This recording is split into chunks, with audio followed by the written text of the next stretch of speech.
There is a bathtub in apartment 4B. In exactly 9 hours and 43 minutes, a 22-year-old Muslim named Yusuf will be lying inside it with his wrists cut open. He will not die, because at 11:47 p.m. tonight, one of his 4 roommates is going to break that bathroom door down and pull him out of the water. As you watch this story, I want you to do one thing. Guess which one? 3 of them are about to fail him tonight. One of them is going to save his life. And the answer is going to break something inside you. 11 months earlier, Yusuf walked into apartment 4 billion carrying 2 suitcases and a Quran. He had never lived away from home. He had never sat at a table with someone who didn't share his faith. And now, he was about to share a kitchen, a bathroom, and a wall with 4 men from 4 completely different worlds. The first roommate was a Christian from Texas. He had a Bible on his nightstand, prayed before every meal, and visited a homeless shelter every Sunday. If you had to bet on the hero in a crisis, you would bet on him. The second was a Hindu from Mumbai. He woke up at 5 every morning to meditate in complete silence. He fasted more days a year than Yusuf did. His discipline was so deep that even the others lowered their voices when he walked into a room. The third was a Jewish boy from New York, strict in his diet, his prayers, his loyalty. When Yusuf's laptop broke before a final exam, this roommate handed him his own without being asked and refused to take it back for 3 weeks. And the fourth, Yusuf's mother had warned him about this one by name, over the phone, 2 days before he moved in. She said, "Stay away from him. He believes in nothing. He will pull you into darkness." Yusuf promised her he would. Remember those 4 men, because by the end of this video, 3 of them will have failed Yusuf in ways that haunt them forever, and one of them will do something no one in that apartment, including Yusuf himself, will ever be able to explain. The night Yusuf moved in, he typed a message to his mother. "I don't want to live with these people. I am scared." His thumb hovered over the send button for 10 minutes. Then he deleted it. He told himself he was being weak. He told himself his faith was a fortress no one could break. For the first month, he treated his roommates like strangers in an elevator. Polite nods, no eye contact. He prayed in his room with the door locked. He ate his food cold so he wouldn't have to use the kitchen when they were in it. He thought he was protecting his faith. He didn't know he was already drowning. Because here is the truth about young Muslims who leave home for the first time. The danger is never the people around you. The danger is the silence inside your own head when no one is watching. And Yusuf's silence was getting louder every single night. By week 3, he had skipped Fajr 7 times. By week 5, he had stopped praying altogether. By week 7, he had not opened the Quran in over a month. And the strangest part? Not one of his 4 roommates noticed. 4 men just a few feet away, every single night, and none of them saw him disappearing. Until one of them did. It was a Tuesday, 2:14 in the morning. Yusuf was lying on his bed staring at the ceiling, fully dressed, eyes wide open. He had not slept properly in 9 days. And then he heard it, 3 quiet taps on his door. He opened it.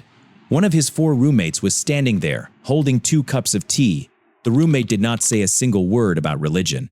He did not preach. He did not ask if Yusuf was okay. He just handed him the tea and said, "I noticed your light's been on every night for 2 weeks. I just wanted you to know. Somebody noticed." Then he turned around and walked back to his room. Yusuf closed the door, sat on his bed with that cup in his hand, and started crying. Because the first person to notice he was disappearing was supposed to be his mother, his father, his community. But it was a roommate who had never read a single page of the Quran. You might think this is the moment Yusuf got better, that this tea saved him, that faith won.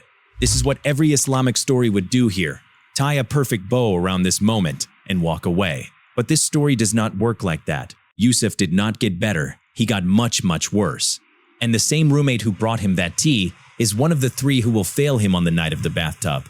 Let me tell you exactly how 3 of those 4 roommates failed Yusuf. I am not telling you yet which one did not. Keep guessing. The first failure happened 2 months after that cup of tea. The roommate who knocked on the door got a girlfriend. He started spending nights at her place. The check-ins stopped.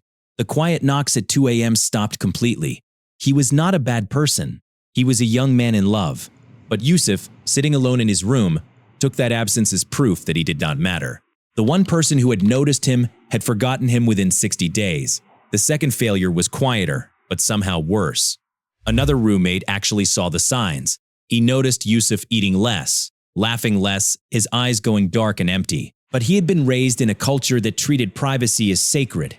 He told himself it was not his place to interfere. He told himself Yusuf would speak when he was ready. He was wrong. Yusuf was never going to speak.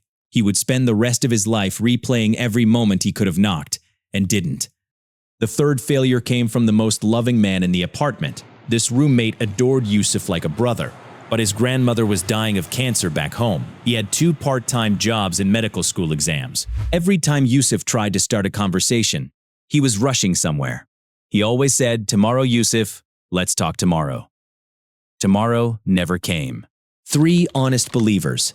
3 people who would have given their lives for Yusuf if they had only known. And yet, all 3 of them missed it. But one of them did not. And the one who did not is the one nobody expected. For 2 weeks before the night of the bathtub, one of those 4 roommates had been doing something the others were not. He had been watching, counting how many meals Yusuf was eating in a day, noting what time his bedroom light went off, tracking which days he left the apartment and which days he didn't. Listening to the sounds from his room at night, he had not told anyone, not even Yusuf. He had just been watching, quietly, from across the hall. Because this roommate had a secret none of the others knew. 3 years before he ever met Yusuf, he had been the one with the locked door. He had been the one who almost did not make it. He survived because a stranger, someone who had no reason to care, refused to look away. He carried that night with him every day since, and he had developed something almost no one in the world possesses. The ability to recognize the look in another human being's eyes that comes 1 or 2 days before they decide to end everything. Most people miss it completely. He saw it like a flashing red light in a dark room. He had been seeing it in Yusuf's eyes for 14 days. He knew the night was coming. He just didn't know which one, so he watched, and he waited, and he did not sleep more than 3 hours at a time. The night Yusuf walked into that bathroom, this roommate was already awake, sitting in the dark in his own bedroom, listening. That night, Yusuf did something strange. He cleaned his room, folded his clothes, took out the trash. He left his phone unlocked on the desk with a single note on the screen that said, "Tell my mother I'm sorry." Then he walked across the hallway and locked the bathroom door behind him. What he did not know was that one of his 4 roommates was standing in the dark, 20 feet away, with his hand on his own bedroom door handle. The moment that bathroom lock clicked, the roommate stood up. He did not run. He did not shout. He walked down the hall calmly and stopped outside the door. He listened.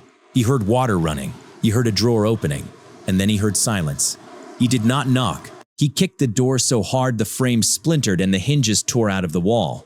Yusuf was sitting in the bathtub. The water was rising. There was a blade in his hand. He had not done it yet. His roommate did not say a single word.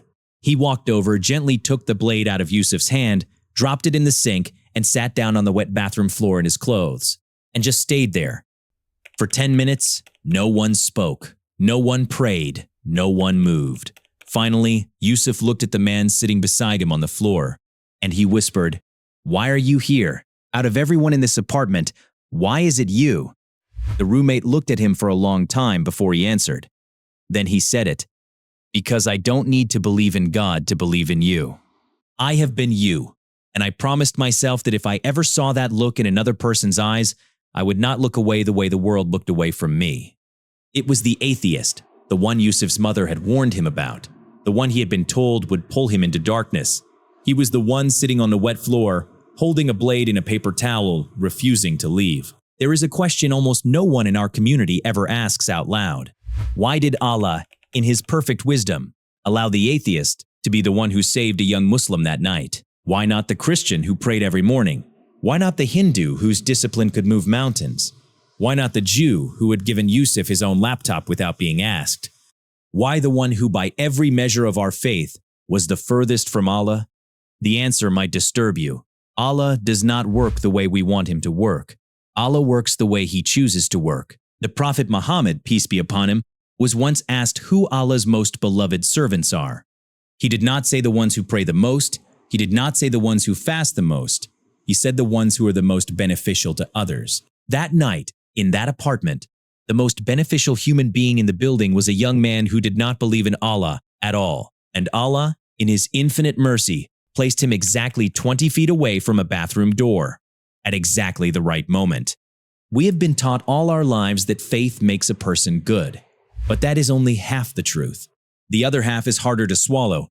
Real goodness, the kind that breaks down doors and sits on wet bathroom floors at midnight, is something Allah recognizes wherever He finds it. Even in the heart of a man who has not yet learned his name, Yusuf went back to his faith. Not slowly.